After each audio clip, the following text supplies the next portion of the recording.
Kumar. Today I am going to teach you chemistry class 11 परमाणु संरचना भाग 3। पिछली वीडियो में हमने बात करा कि समस्थानिक क्या होते हैं, संभारिक क्या होते हैं, परमाणु क्रमांक और द्रव्यमान संख्या के बारे में। ठीक, और लास्ट टू लास्ट हमने बात की थी रदरफोर्ड के परमाणु मॉडल तक। उसमें मैक्सवेल आए, उन्होंने बोला कि आवेशित कण विद्युत चुंबकीय विकिरण उत्सर्जित करता है। तो इस तरीके से रदरफोर्ड का परमाणु मॉडल ये बता नहीं पाया कि इलेक्ट्रॉन वास्तव में ऐसा करता है या नहीं करता है। ठीक है, रदरफोर्ड के बाद आते हैं बोर, नील बोर। ठीक है, तो उनका परमाणु मॉडल आता है। लेकिन डियर, रदरफोर्ड के परमाणु मॉडल से बोर के परमाणु मॉडल तक पहुंचने में हमें एक कंसेप्ट समझना होगा जिसे बोलते हैं विद्युत चुम्बकीय विकिरण। ठीक है, क्या बोलते हैं? विद्युत चुम्बकीय विकिरण। डियर, जो विद्युत चुम्बकीय विकिरण होता है वो किसी आवेशित कण की वजह से, त्वरित आवेशित कण की वजह से क्या होता है? उत्पन्न होता है। इस विद्युत चुम्बकीय विकिरण में क्या होता है डियर, जब कोई त्वरित आवेशित कण, ठीक है, गति करता है तो वो, ठीक है, वो क्या पैदा करता है? इलेक्ट्रिक फील्ड पैदा करता है और मैग्नेटिक फील्ड पैदा करता है। ठीक है ना, क्योंकि डियर जब कोई आवेशित कण होगा, ठीक है ना, वो इलेक्ट्रिक फील्ड पैदा ही करता है। ठीक है ना, विद्युत क्षेत्र तो पैदा ही करेगा। ठीक है, लेकिन जब कोई आवेशित या त्वरित, ठीक है ना, जब कोई आवेशित कण क्या कर रहा है? त्वरित गति कर रहा है, तो वो मैग्नेटिक फील्ड डेवलप करता है, या इसे क्लास 12 में पढ़ोगे। ठीक है, तो डियर मैक्सवेल ने बोला जब वो आवेशित कण, ठीक है ना, जब वो आवेशित कण, ठीक है, इलेक्ट्रिक और मैग्नेटिक फील्ड डेवलप करता है, ठीक है, तो ये जो इलेक्ट्रिक और मैग्नेटिक फील्ड है वो एक दूसरे के लंबवत है। लंबवत कैसे है? देखो, जेड और वाई एक्सिस एक दूसरे के लंबवत है। ठीक है, अब क्या होगा डियर, ये जो मैग्नेटिक फील्ड और इलेक्ट्रिक फील्ड है क्रमशः एक दूसरे के लंबवत तो होते ही है, लेकिन साथ साथ में एक दूसरे साथ में दोनों क्या होते हैं? ट्रेवल करते रहते हैं, संचरित होते रहते हैं। ठीक है ना, तो ऐसी जो विकिरण होती है, ऐसी जो तरंग होती है, उसी को क्या बोलते हैं? विद्युत चुम्बकीय विकिरण बोलते हैं। ठीक है ना, ये किसने बोला था? मैक्सवेल ने बोला था। ठीक है, इसी को क्या बोलते हैं? विद्युत चुम्बकीय विकिरण बोलते हैं। ठीक है, तो यहाँ पे देखो कि जेड डायरेक्शन में ई डेवलप हुआ है यानी इलेक्ट्रिक फील्ड, वाई डायरेक्शन में डियर मैग्नेटिक फील्ड, और एक्स डायरेक्शन में ये दोनों मैग्नेटिक फील्ड और इलेक्ट्रिक फील्ड का जो क्रमशः एक मिक्स्ड फॉर्म है, वो जो है ये दोनों क्या हो रहे हैं? एक्स डायरेक्शन में ट्रेवल कर रहे हैं। इसी को बोलते हैं विद्युत चुम्बकीय विकिरण। ठीक है डियर, अब डियर क्या हुआ कि जो रदरफोर्ड का परमाणु मॉडल था उसमें कुछ जो दिक्कतें आई थी वो विद्युत चुम्बकीय विकिरण के कॉन्सेप्ट से ही दूर की जाएंगी। ठीक है, पहले न्यूटन ने ये बोला था जो हमारा प्रकाश है, ठीक है, प्रकाश भी क्या है? एक प्रकार का विद्युत चुम्बकीय विकिरण ही होता है। लेकिन न्यूटन ने इसको बोला था कि ये भी किसके फॉर्म में ट्रेवल करता है? कणों के, पार्टिकल्स के फॉर्म में ट्रेवल करता है। ठीक है ना, फिर कई सारे कंसेप्ट, ठीक है ना, जो कण की हेल्प से उसको प्रूव किया जा सकता है। ठीक है, लेकिन जैसे प्रकाश में जो व्यतिकरण होता है और जो विवर्तन होता है, वो सारे कंसेप्ट, ठीक है ना, केवल तरंग के गुण से ही उसको एक्सप्लेन किया जा सकता है। ठीक है ना, उसको समझाया जा सकता है। तो फिर ये दिमाग में कंसेप्ट आया कि जो विद्युत चुम्बकीय विकिरण होता है डियर, उसमें कण का भी गुण होगा और तरंग का भी गुण होगा। लेकिन आप कैसे डिसाइड करोगे कि कौन सा गुण कब लगाना है? मतलब कौन सा गुण कब काम आएगा, मतलब तरंग वाला कब और कण वाला कब?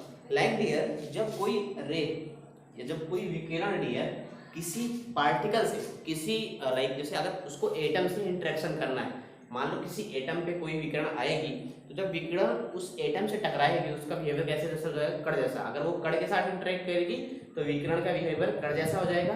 अगर वो ट्रेवल कर रही है, नॉर्मली ट्रेवल कर रही है, तो कैसा उसका बिहेवियर होगा? तरंग जैसा। बात समझ में आ गई? ठीक है ना, तो विद्युत चुम्बकीय विकिरण में कण जैसा भी बिहेवियर होगा और तरंग जैसा भी बिहेवियर होगा। जब वो किसी कण के साथ इंटरेक्ट करेगी, कण का मतलब कोई एटम होगा, कोई पदार्थ होगा, तो ठीक है, उसका बिहेवियर कण जैसा हो जाएगा। और जो तरंग होगा वो जब नॉर्मली वो ट्रेवल कर रही होगी, संचरित हो रही होगी, तो उसका बिहेवियर तरंग जैसा होगा। ठीक है ना, अब विद्युत चुम्बकीय विकिरण में क्या होता है डियर, क्योंकि अगर ये तरंग जैसा बिहेव कर रहा है, किसके जैसा? तरंग जैसा इसका बिहेवियर है, तो इसके कुछ गुण होंगे। ठीक है ना, अब अगर ये तरंग जैसा बिहेव कर रहा है डियर, तो क्या होता है कि नॉर्मली आपने सुना होगा जैसे साउंड है, मैं आवाज अगर मैं आवाज कर रहा हूँ, ठीक है, तो एक मीडियम चाहिए होता है, ठीक है ना, ध्वनि को ट्रेवल करने के लिए एक मीडियम चाहिए होता है, ठीक है ना। वैसे ही जो पानी में वेव होती है, वहां पे पत्थर मारते हो तो पानी एक मीडियम का बिहेव करता है, तो आप वेव पैदा होती है। लेकिन ये विद्युत चुंबकीय विकिरण को ट्रेवल करने के लिए किसी भी माध्यम की आवश्यकता नहीं होती है, ये निर्वात में भी चल सकता है। अगर मीडियम है तो अच्छी बात है, नहीं मीडियम है तो भी वो चलेगा, मतलब इसको नेसेसरी कंडीशन नहीं है कि विद्युत चुंबकीय विकिरण के लिए कोई मीडियम होना जरूरी है, ठीक है। और ये क्या इसकी खासियत क्या है, ठीक है, तो एक तो क्या है कि माध्यम की आवश्यकता नहीं होती, इसका मतलब है कि निर्वात में भी ट्रेवल कर सकता है। लेकिन अगर ध्वनि निर्वात में ट्रेवल नहीं कर सकता, बात सुनना रेडी है, ठीक है ना, क्योंकि ध्वनि को ट्रेवल करने के लिए क्या चाहिए, मीडियम चाहिए। ध्वनि भी एक प्रकार की तरंग है, लेकिन उसको मीडियम चाहिए, लेकिन विद्युत चुंबकीय विकिरण को मीडियम की आवश्यकता नहीं होती है, ठीक है ना। तो जो मीडियम की आवश्यकता नहीं होती है, ठीक है। सेकेंड ये डियर, विद्युत चुंबकीय विकिरण की जो स्पीड होती है, ठीक है, क्योंकि प्रकाश की स्पीड कितनी होती है, 3 गुणित 10 घाते 8 मीटर पर सेकंड, तो विद्युत चुंबकीय विकिरण की स्पीड कितनी होती है, 3 गुणित 10 घाते 8 मीटर पर सेकंड, ठीक है डियर। अच्छा, अब बहुत सारी चीजें जैसे तरंग दैर्घ्य, इसकी तरंग दैर्घ्य और आवृत्ति क्या होगी, तरंग संख्या क्या होगी, ठीक है। अगर मैं डियर तरंग दैर्घ्य बोलूं, क्या चीज, तरंग दैर्घ्य। तरंग दैर्घ्य का क्या मतलब होता है, आपने पहले भी पढ़ रखा होगा, ठीक है ना। तो एक कंपन करने में, ठीक है ना, कोई भी एक कंपन, आप एक कंपन बोलते हो, ठीक है ना, या एक दोलन, ठीक है ना।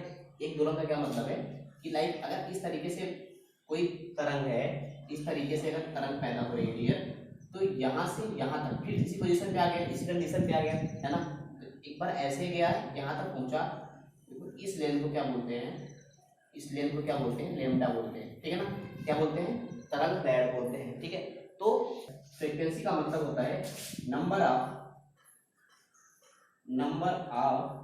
ठीक है, कंपन बोल लो या फिर साइकिल बोल लो, नंबर ऑफ साइकिल पर सेकेंड, ठीक है। इसका क्या मतलब है कि एक सेकंड में जितना वो दोलन कंप्लीट करेगा, उसी को क्या बोलोगे, आवृत्ति बोलोगे, ठीक है। और एक सेकंड में जितना कंपन कंप्लीट करेगा, उसको क्या बोलोगे, आवृत्ति बोलोगे।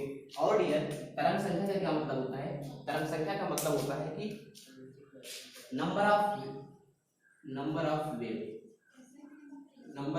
वेव पर यूनिट लेंथ, है ना, पर यूनिट या पर मीटर लेंथ, है ना। पर मीटर लेंथ में जितने भी वेव होंगे उसी को क्या बोलेंगे, वेव नंबर। एक मान लो कि ये डियर लेमडा की वैल्यू आती है 2 मीटर, ठीक है, तो सॉरी लेमडा की वैल्यू मान लो अगर 2 सेंटीमीटर है ना। तो जो 1 मीटर में अगर हमें वेव नंबर निकालना है, तो क्या करोगे 1 मीटर अपान में 2 centimetre, 1 metre equal to 100 centimetre अपान में 2 सेंटीमीटर, तो कितना जाएगा 50। तो इसका वेव नंबर क्या कहलाएगा, 50 कहलाएगा, ठीक है। अच्छा, अब ये देखो, इसके बाद देखो fourth one is important here कि अगर मान लो आपसे कोई बोले आवर्तकाल क्या होता है, ठीक है, क्या चीज, आवर्तकाल, इसको इंग्लिश में बोलते हैं टाइम पीरियड, ठीक है। तो डियर टाइम पीरियड का मतलब होता है कि एक दोलन कंप्लीट करने में जितना भी टाइम लगेगा उसी को क्या बोलोगे, आवर्तकाल बोलोगे, ठीक है। तो आवर्तकाल का मतलब हुआ time taken by wave to complete one cycle, ठीक है। एक कंपन कंप्लीट करने में या एक साइकिल कंप्लीट करने में जितना भी समय लगेगा उसको क्या बोलेंगे, टाइम पीरियड बोलेंगे, ठीक है। और इस टाइम पीरियड और फ्रीक्वेंसी के बीच रिलेशन होता है डियर, टी इक्वल टू होता है 1/f, ठीक है, इसको याद रखना। तो ये सारी गुण जो थी वो विद्युत चुंबकीय के तरंग की गुण थी, ठीक है। तो जब भी कोई विकिरण, ठीक है, विद्युत चुंबकीय विकिरण जो होगा, अगर वो ट्रेवल कर रहा होगा या संचरित हो रहा होगा, तो किस तरीके से बिहेव करेगा, एक तरंग जैसा बिहेव करेगा, ठीक है। तो इसके बाद डियर आए प्लांक करके वैज्ञानिक आए, उन्होंने बोला कि विद्युत चुंबकीय विकिरण जो है वो तरंग जैसा बिहेव करता है, इसमें कोई डाउट नहीं है। लेकिन जब भी वो किसी एटम या फिर किसी मॉलिक्यूल से इंटरेक्ट करता है, ठीक है, तो उसका बिहेवियर कुछ अलग तरीके से दिखता है, ठीक है। उन्होंने क्या बोला वो एग्जैक्ट में लिखता हूँ, ठीक है। इसके बाद आता है प्लांक का क्वांटम सिद्धांत। प्लांक का क्वांटम सिद्धांत। प्लांक ने डियर ये क्वांटम सिद्धांत कण की प्रकृति को बताने के लिए किया कि अगर कोई विद्युत चुंबकीय विकिरण है उसका जो बिहेवियर है वो कण जैसा बिहेवियर भी होता है। ठीक है, तो वो कण जैसा बिहेवियर इन्होंने एक कॉन्सेप्ट दिया, उसको बोलते हैं प्लांक का क्वांटम सिद्धांत। ठीक है डियर, उन्होंने बोला जो भी एनर्जी होती है, जो भी ऊर्जा होती है, ठीक है, जो भी ऊर्जा होती है वो डिस्क्रीट फॉर्म में ट्रेवल करती है। डिस्क्रीट फॉर्म का मतलब था कि मान लो कि उसके पास 100 जूल है डियर, ठीक है ना, कोई विद्युत चुंबकीय विकिरण है, उसके पास 100 जूल है, तो वो पैकेट के फॉर्म में चलेगी। पैकेट का फॉर्म मतलब कि या तो उसके पास 20 जूल होगा, हर किसी के पास 20 जूल होगा, ठीक है ना। तो इस तरीके से इसके कितने पैकेट बन जाएंगे, 5 पैकेट बन जाएंगे, ठीक है ना। तो उन्होंने भी यही बोला था, प्लांक ने ये बोला था डियर कि जब कोई विद्युत चुंबकीय विकिरण होगी उसकी जो ऊर्जा होगी, ऊर्जा विविक्त फॉर्म में, ठीक है, किस फॉर्म में, डिस्क्रीट, ठीक है ना, इसको बोलते हैं डिस्क्रीट फॉर्म में होती है, ठीक है ना। तो जो विद्युत चुंबकीय विकिरण की जो ऊर्जा होती है डियर वो किस फॉर्म में होती है, डिस्क्रीट फॉर्म में होती है, ठीक है ना। और उन्होंने बोला कि इसी को हम क्या बोलते हैं, जो एक मान लो कि एक पैकेट, मान लो पैकेट के फॉर्म में है, तो जो एक विविध या एक पैकेट जो होगा उसी को हम बोलेंगे क्या, क्वांटा बोलेंगे, ठीक है ना। क्या बोलेंगे, क्वांटा बोलेंगे कि एक क्वांटा के पास कुछ एनर्जी होगी as a form of packet, ठीक है ना। इसी तरीके से बहुत सारे क्वांटा होंगे उस विकिरण में, ठीक है ना। अब डियर उन्होंने बोला कि अगर जो क्वांटा है, अगर हम प्रकाश विकिरण के लिए बात कर रहे हैं, प्रकाश विकिरण के लिए बात कर रहे हैं, तो इसी क्वांटा को हम बोलते हैं क्या, क्या बोलते हैं, फोटॉन बोलते हैं, ठीक है ना। तो लोग ये भी बोलते हैं कि जो प्रकाश ट्रेवल करता है, जो लाइट ट्रेवल करती है, in the form of photon travel करती है, ठीक है ना। और इसका थर्ड जो एनर्जी देने का, इस क्वांटा की जो एनर्जी होगी डियर वो किस फॉर्म में दिया जाता है, जो क्वांटा की एनर्जी होती है वो E होती है h म्यू। म्यू का मतलब है डियर फ्रीक्वेंसी से, ठीक है ना। क्या मतलब है, फ्रीक्वेंसी से। तो किसी भी क्वांटा की जो एनर्जी होगी, ठीक है ना, या प्रकाश विकिरण के लिए जो फोटॉन है उसकी जो एनर्जी होती है dear E h into mu होती है। h का मतलब होता है प्लांक कांस्टेंट। क्या होता है, h होता है प्लांक कांस्टेंट, ठीक है ना। और म्यू क्या होगी, फ्रीक्वेंसी। तो E h इंटू म्यू होगी, ठीक है। अब जो यहाँ पे लिखा था, जो विद्युत चुंबकीय विकिरण का जो विविक्त फॉर्म, डिस्क्रीट फॉर्म होगा, उसका क्या मतलब है। जो डिस्क्रीट फॉर्म का मतलब है डियर, या तो ठीक है, अब हर क्वांटा के पास अगर हम म्यू फ्रीक्वेंसी वाली कोई विकिरण है डियर, क्या चीज, म्यू फ्रीक्वेंसी वाली कोई विकिरण है, तो उस विकिरण के पास इस एनर्जी के क्वांटा होंगे, ठीक है ना। और हर क्वांटा के पास इतनी एनर्जी होगी, ठीक है ना। और इसी क्वांटा को फोटॉन कहते हैं, ओके। इसके बाद वो डियर आता है, इसके बाद डियर आता है, ठीक है ना। अब तो निकाल लोगे। अच्छा एक बात बताओ, एच म्यू हो गया, ठीक है ना। अब जो म्यू फ्रीक्वेंसी होती है डियर वो क्या होती है, जो विद्युत चुंबकीय विकिरण होती है उसकी जो वेलोसिटी होती है, क्या चीज, वेग या वेलोसिटी, उसको दिखाते हैं c से, ठीक है ना। c होता है डियर आवृत्ति गुणते क्या होता है, तरंग दैर्घ्य, है ना, तरंग दैर्घ्य।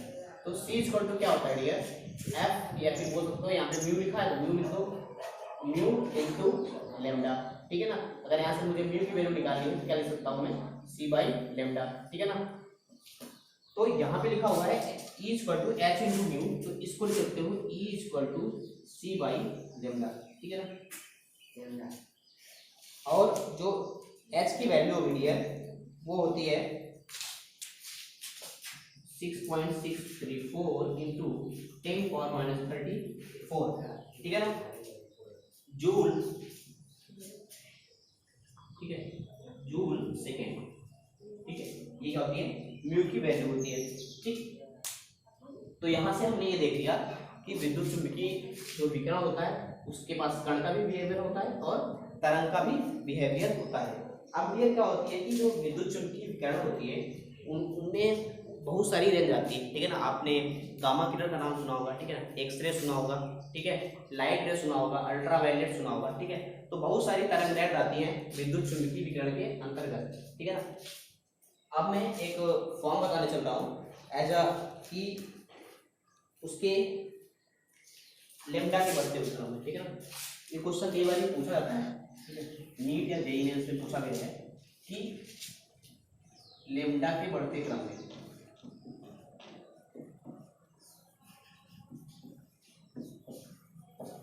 किसके बढ़ते क्रम में, लेमडा के बढ़ते क्रम में। लेमडा का मतलब है तरंग के बढ़ते क्रम में जो डिफरेंट टाइप की विद्युत चुंबकीय विकिरण है उनको कैसे याद करोगे, ठीक है ना। तो मैं एक फॉर्म दे रहा हूँ, फॉर्म ये है, गए प्रदेश या इसको कर दो प्रदेश, गए प्रदेश आंसू, ठीक है, रे, बस में, ठीक है। ये किसके फॉर्म में है, लेमडा के फॉर्म में। तो डियर गा से मतलब है कि गामा किरण का, ठीक है, किसका, गामा किरण। ए से मतलब है एक्सरे, एक्सरे जो होती है ना। प्रदेश का मतलब है पास होता है परावैंगनी, ठीक है। और दा से का मतलब है दृश्य किरणें जो हम देखते हैं, ठीक है, जो किरणें हमें देखने में मदद करती हैं। दृश्य किरणें हमने पढ़ा भी है, क्लास 10 में पढ़ा है कि जो ब्लू से स्टार्ट होती है कहाँ तक जाती है, रेड तक जाती है ना। जो डिफरेंट टाइप की रेज होती है वो कौन सी किरण होती है, दृश्य किरणें ऐसे को बोलते हैं। प्रकाश किरणों में 3 टाइप की किरणें आती हैं, एक तो परावैंगनी आती है, एक दृश्य आती है, एक अवरक्त आती है। जो हमें देखने में हेल्प करती है कौन सी है, ये दृश्य किरणें, ठीक है ना। इसके बाद ये आती है अवरक्त किरणें, कौन सी, अवरक्त किरणें, ठीक है। साथ से होता है डियर सूक्ष्म किरणें, कौन सी, सूक्ष्म किरणें, ठीक है। और रे से होता है रेडियो किरणें, ठीक है डियर।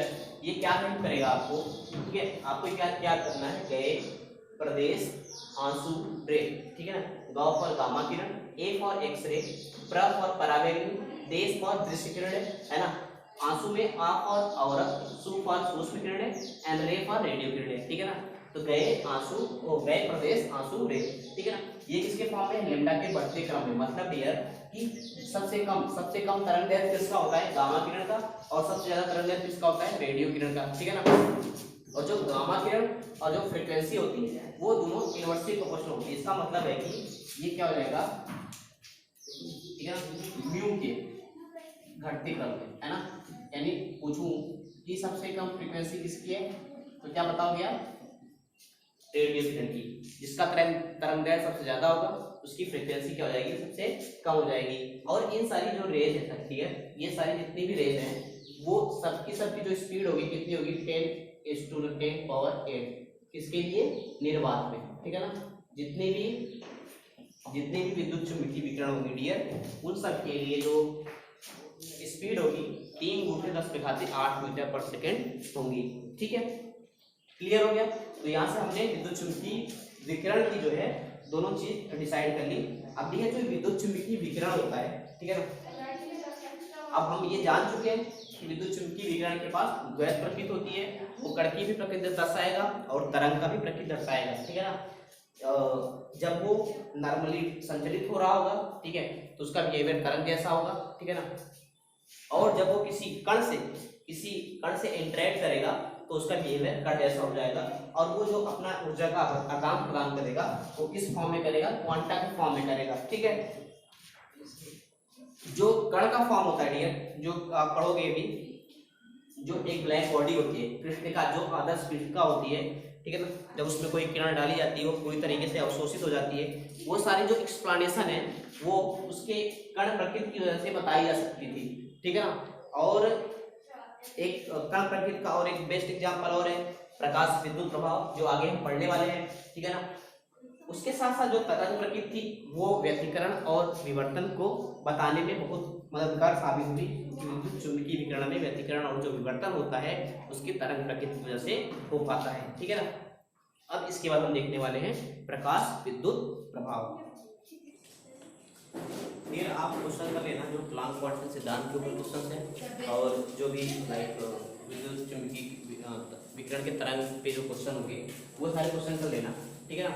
अब प्लांक क्वांटम सिद्धांत के बाद टेयर ये आता है, ठीक है ना, कि प्रकाश विद्युत प्रभाव जो एकदम बेस्ट एग्जांपल है कि उसका इंटरेक्शन कैसे होता है, ठीक है ना।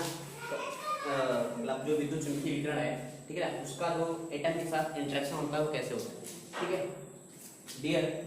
अब इस एक्सपेरिमेंट में क्या किया गया, इस एक्सपेरिमेंट में क्या किया गया कि बहुत सारे मेटल के ऊपर, ठीक है ना, विद्युत चुंबकीय विकिरण, ठीक है, या आप बोल सकते हो लाइट, या लाइट बोल दो या फिर विद्युत चुंबकीय विकिरण बोल दो, उनको यहाँ पे इस प्लेट पे, इस नेगेटिव वाली प्लेट पे क्या कराया गया, ठीक है ना, इस पे फिक्स कराया गया।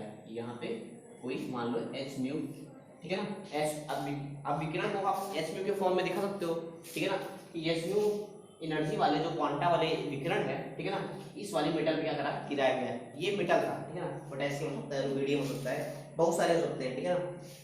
तो डियर क्या देखा गया, जब इस पे ये विकिरण गिराई गई इस वाली प्लेट पे, तो यहाँ से क्या हुआ, इलेक्ट्रॉन निकलना शुरू हो गए।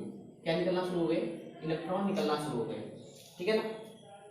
तो जब विद्युत चुंबकीय विकिरण को किसी धातु या मेटल के ऊपर गिराया जाता है तो उससे इलेक्ट्रॉन निकलना शुरू हो जाते हैं। इसी प्रक्रिया को या इसी घटना को क्या कहा गया, प्रकाश विद्युत प्रभाव, ठीक है डियर, क्लियर। और इसकी वजह से डियर जो करंट फ्लो हुई यहाँ से यहाँ क्या फ्लो हुई, क्योंकि इलेक्ट्रॉन यहाँ है प्लस, यहाँ पे प्लस चार्ज, तो यहाँ पे प्लस प्लेट है, तो ये इलेक्ट्रॉन क्या होगा, इस तरफ फ्लो करना शुरू हो जाएगा। तो इस वाली जो करंट क्या बोलेंगे, फोटो इलेक्ट्रिक करंट, क्या बोलेंगे, फोटो इलेक्ट्रिक करंट। डियर ऐसा क्यों हो रहा है, ऐसा क्यों हो रहा है। अब डियर जो ये विद्युत चुंबकीय विकिरण थी, क्या चीज, विद्युत चुंबकीय जो विकिरण थी डियर, उसमें क्या देखा गया कि यहाँ पे जो विद्युत चुंबकीय विकिरण है डियर, वो हम मान लेते हैं अभी, अगर प्रकाश विकिरण होगा तो क्या मानेंगे हम, फोटोन, ठीक है ना, उस फोटोन के पास कुछ एनर्जी होगी। जब ये फोटोन इस मेटल पे आके टकराता है ना, तो अपनी एनर्जी क्या करता है, ट्रांसफर कर देता है। किसको ट्रांसफर कर देता है, ठीक है, इलेक्ट्रॉन को ट्रांसफर कर देता है। तो इलेक्ट्रॉन अपने कार्य फलन के हिसाब से निकल जाता है, या फिर फोटो इलेक्ट्रिक इफेक्ट होगा या नहीं होगा वो किस पे डिपेंड करता है, कार्य फलन पे, ठीक है। अगर उसकी एनर्जी कार्य फलन से ज्यादा होगी तो यहाँ से इलेक्ट्रॉन निकलना शुरू हो जाएंगे, और इसी प्रक्रिया को क्या बोलेंगे, विद्युत प्रकाश विद्युत प्रभाव बोलेंगे, ठीक है डियर। लेकिन अब जो होता है इसके लिए कुछ ऑब्जर्वेशन है, वो ऑब्जर्वेशन मैं बोलता हूँ आपको, है ना। अब जो ये विकिरण जब टकराएगा, और जैसे ही टकराएगा तुरंत इलेक्ट्रॉन क्या हो जाएगा, इजेक्ट हो जाएगा, निकल जाएगा, ठीक है ना। तो विकिरण के इस प्लेट पे टकराने और इलेक्ट्रॉन के निकलने में कोई टाइम लैग नहीं होता, कोई समय अंतराल नहीं होता है, ठीक है ना। तो कोई समय अंतराल नहीं होता है, ये चीज आप नोट करोगे, ठीक है ना, समय अंतराल नहीं होता है। किसमें विकिरण टकराया, इलेक्ट्रॉन इजेक्ट हो गया, ठीक है। और जो धातु से निकलने वाले इलेक्ट्रॉनों की संख्या किस पे डिपेंड करेगी डियर, किस पे डिपेंड करेगी, इंटेंसिटी पे डिपेंड करेगी, ठीक है ना। इंटेंसिटी का क्या मतलब है कि जितने नंबर ऑफ फोटोन इस पे टकराएंगे जितने, ठीक है ना, पर यूनिट एरिया में। इंटेंसिटी का क्या मतलब है डियर, कि पर यूनिट एरिया में मान लो n फोटोन टकरा रहे हैं, तो n h म्यू अपान में a इंटू डी, है ना। इसका क्या मतलब है कि इंटेंसिटी का मतलब है डियर कि पर यूनिट एरिया में पर सेकंड जितने ज्यादा फोटोन टकराएंगे उतने ही इलेक्ट्रॉनों की संख्या ज्यादा होगी, ठीक है ना। निकलने वाले इलेक्ट्रॉनों की संख्या क्या होगी, ज्यादा होगी। भाई जाहिर सी बात है ना, मान लो इतना बड़ा एरिया है, यहाँ पे एक छोटा सा एरिया लूं, ठीक है ना, या इस एरिया में डियर जितना अधिक आप फोटोन गिराओगे उतना ही ज्यादा इलेक्ट्रॉन निकलेगा। उसी को क्या बोलते हैं, इंटेंसिटी बोलते हैं। कि भैया इंटेंसिटी का क्या मतलब है कि पर यूनिट एरिया में पर सेकंड जितना ज्यादा फोटोन गिराओगे उतना ज्यादा धातु का क्या हो जाएगा, इलेक्ट्रॉन, धातु से इलेक्ट्रॉन क्या होंगे, निकलेंगे, है ना। इंटेंसिटी का क्या मतलब है कि पर यूनिट एरिया में पर यूनिट टाइम पर जितने नंबर ऑफ फोटोन या जितनी एनर्जी गिरती है उसी को क्या बोलते हैं, इंटेंसिटी बोलते हैं, ठीक है ना। इसको बोल सकते हो अगर n फोटोन गिर रहे हैं और उन सब की एनर्जी h म्यू है तो n into h म्यू क्या हो जाएगी, टोटल एनर्जी हो जाएगी। अब पर यूनिट एरिया की बात करें तो ऐसे भाग कर देंगे, पर यूनिट समय की बात करें तो टाइम से भाग कर देंगे, ठीक है। बात सुनाई दिए, ठीक है। अब डियर अब क्या होता है थर्ड पॉइंट क्या होती है, देहली आवृत्ति। कौन सी आवृत्ति, देहली आवृत्ति। इसका क्या मतलब है डियर, इसको हम दिखाते हैं म्यू नॉट से, है ना। डियर ये बोला गया कि आप विकिरण गिराओगे, ठीक है ना, बहुत सारे विकिरण गिराओगे डिफरेंट फ्रीक्वेंसी के, लेकिन इलेक्ट्रॉन उन्हीं विकिरण से निकलेगा, इलेक्ट्रॉन उन्हीं विकिरण से निकलेगा जिनकी एनर्जी इस म्यू नॉट वाली फ्रीक्वेंसी वाले से ज्यादा होगी, है ना। जो म्यू नॉट फ्रीक्वेंसी होगी उसकी एनर्जी कितनी होगी है, ई नॉट मान लो, एच म्यू नॉट होगी। अगर जो भी विकिरण होगा डियर, अगर उसकी एनर्जी इस वाले ई नॉट से ज्यादा होगी तभी इलेक्ट्रॉन निकलेगा। इसी को क्या बोलते हैं, इसी फ्रीक्वेंसी को क्या बोलते हैं, देहली आवृत्ति बोलते हैं। अगर डियर आप अगर मान लो कोई म्यू वाला विकिरण गिराते हो तो उसकी वजह से जो एनर्जी होगी E equal to H mu होगी, ठीक है ना। अब देखो कंडीशन देखो, अगर ये mu less than mu not होगा, क्या चीज, mu less than mu not होगा तो एनर्जी भी कम होगी, है ना। तो इस केस में डियर तो H mu less than H mu not, तो इस केस में क्या होगा, फोटो इलेक्ट्रिक इफेक्ट नहीं होगा, ठीक है, इलेक्ट्रॉन इजेक्ट नहीं होगा। लेकिन अगर mu is greater than mu not होगा डियर, तब क्या हो जाएगा, फोटो इलेक्ट्रिक इफेक्ट होगा, ठीक है ना। तो देहली आवृत्ति से ज्यादा फ्रीक्वेंसी का विकिरण गिरना चाहिए, तभी क्या होगा, प्रकाश विद्युत प्रभाव होगा, वरना प्रकाश विद्युत प्रभाव नहीं होगा, ठीक है डियर। इतनी बात समझ में आ गई, ठीक है। अच्छा जी, अब देखो इसके बाद डियर आता है, इसके बाद क्या आता है, इसके बाद आता है डियर कारफलन, ठीक है। कारफलन क्या होता है, कारफलन, ठीक है ना, इसी को बोलते हैं फाई, ठीक है। जो डियर देहली आवृत्ति होती है, ठीक है ना, कारफलन अगर आपसे पूछेंगे तो क्या बोलोगे,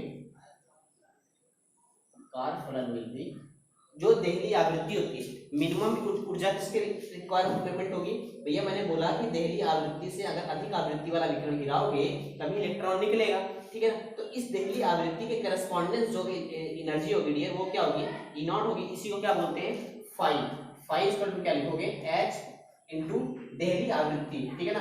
तो जो मिनिमम ऊर्जा रिक्वायरमेंट होती है किसी मेटल से इलेक्ट्रॉन को निकालने के लिए with the help of the विकिरण, ठीक है, उसी को क्या बोलते हैं, कार्यफलन, क्या डियर ये बोला जाता है, हाँ ठीक, ओके ठीक है।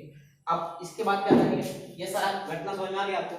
क्या बोला मैंने कि जब विकिरण किसी मेटल पे गिराते हैं तो उससे इलेक्ट्रॉनों का क्या होता है डियर, इंजेक्शन होता है, इलेक्ट्रॉन क्या होते हैं, निकलते हैं। इसी घटना को प्रकाश विद्युत प्रभाव कहते हैं, प्रकाश विद्युत प्रभाव कहते हैं, ठीक है ना। जब इलेक्ट्रॉन निकलने और प्रकाश विकिरण के गिरने में कोई डिफरेंस या टाइम लैग नहीं होता है, ठीक है ना, कोई समय अंतराल नहीं होता है। उसके बाद डियर देखो, जो धार से निकलने वाले इलेक्ट्रॉनों की संख्या है वो किस पे डिपेंड करती है, इंटेंसिटी पे डिपेंड करती है। इंटेंसिटी का मतलब क्या होता है डियर, जो विकिरण है वो पर यूनिट एरिया और पर यूनिट टाइम में कितने विकिरण या कितने नंबर ऑफ फोटोन आ रहे हैं, ठीक, उसी क्या बोलते हैं, इंटेंसिटी बोलते हैं, ठीक है। और डियर बोला ये गया कि अगर इलेक्ट्रॉन जो विकिरण, ठीक है, इलेक्ट्रॉन तभी निकलेगा जो विकिरण आपतित हो रही है, जो फोटोन आपतित हो रहा है उस मेटल पे, उसकी एनर्जी क्या होनी चाहिए, इस कार्यफलन से ज्यादा होनी चाहिए, है ना।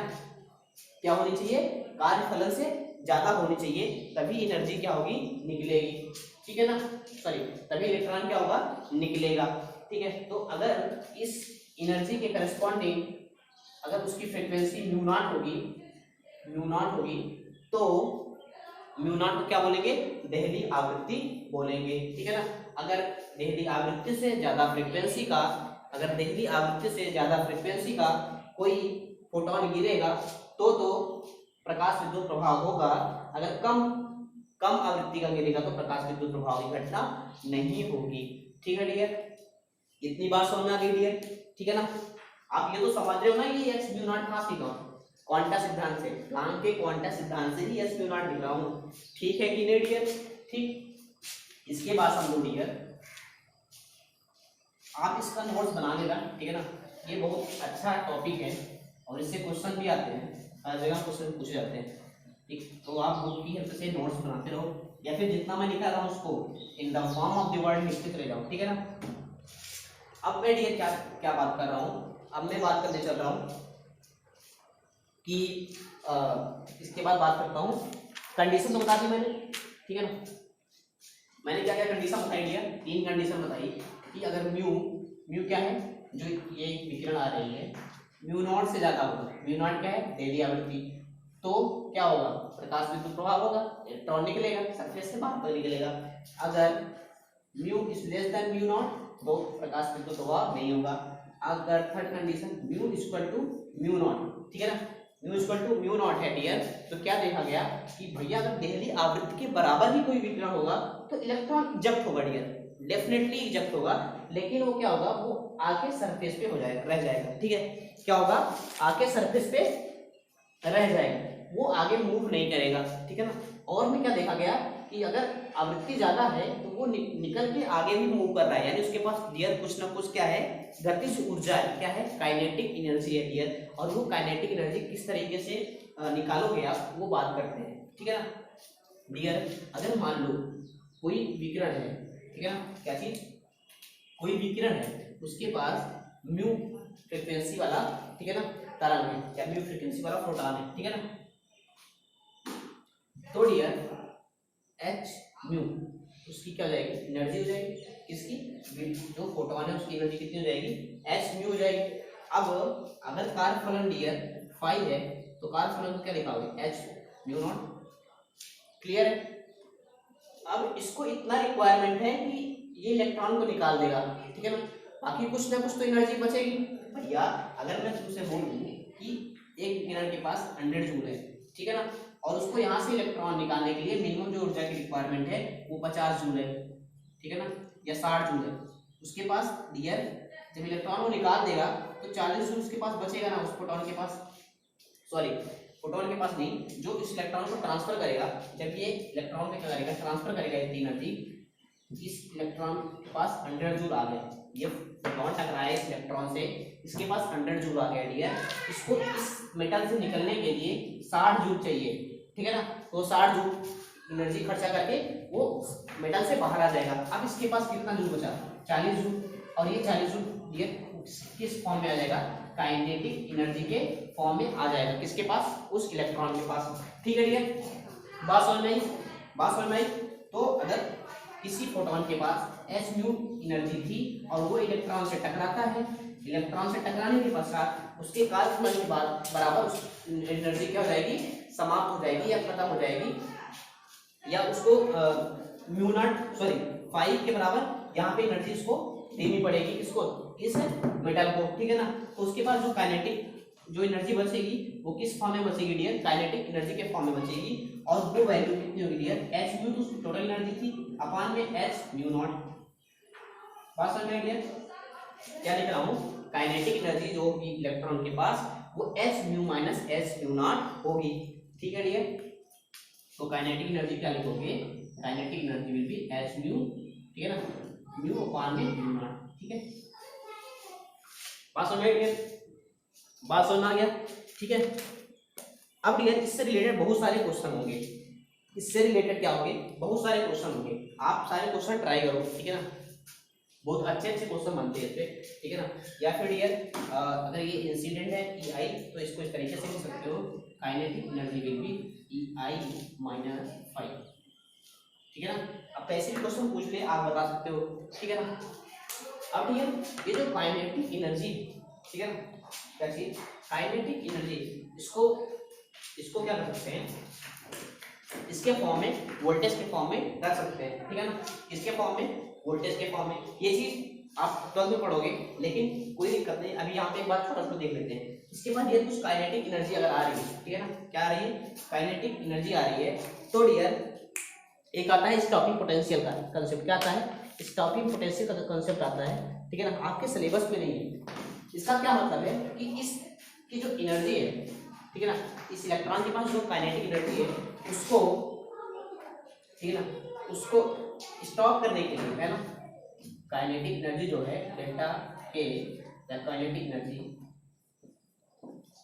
अगर हमें वी नॉट वोल्टेज लगाना पड़ रहा है, कितना वोल्टेज लगाना पड़ रहा है, वी नॉट वोल्टेज लगाना पड़ रहा है डियर, ठीक है ना, इसको स्टॉप करने के लिए, किसको स्टॉप करने के लिए, इलेक्ट्रॉन को स्टॉप करने के लिए, इलेक्ट्रॉन की जो काइनेटिक एनर्जी होगी, ठीक है ना, उसको उसकी वजह से उसके पास मोशन होगा, उस मोशन को डियर स्टॉप करने के लिए अगर उसको वी नॉट पोटेंशियल देना पड़ रहा है तो वी नॉट पोटेंशियल को बोलोगे आप स्टॉपिंग पोटेंशियल ऑफ इलेक्ट्रॉन, ठीक है ना, तो इलेक्ट्रोकाइनेटिक एनर्जी विल बी क्या हो जाएगा, E इंटू वी नॉट, ठीक है, क्या हो जाएगा, E इंटू वी नॉट हो जाएगा, ठीक है ना। कई बार आपको ये बोल देगा कि जो वो काइनेटिक एनर्जी है उसके पास स्टॉपिंग पोटेंशियल इतना है, ठीक है ना, कि 10 वोल्ट स्टॉपिंग पोटेंशियल है, तो आप क्या करोगे, उसकी जो काइनेटिक एनर्जी कैसे निकालोगे, E इंटू वी नॉट से क्या कर देना, मल्टीप्लाई कर देना, वहां से क्या जाएगा, काइनेटिक एनर्जी आ जाएगा, फिर उसके बाद यही पूछ लेगा, फाई पूछ लेगा।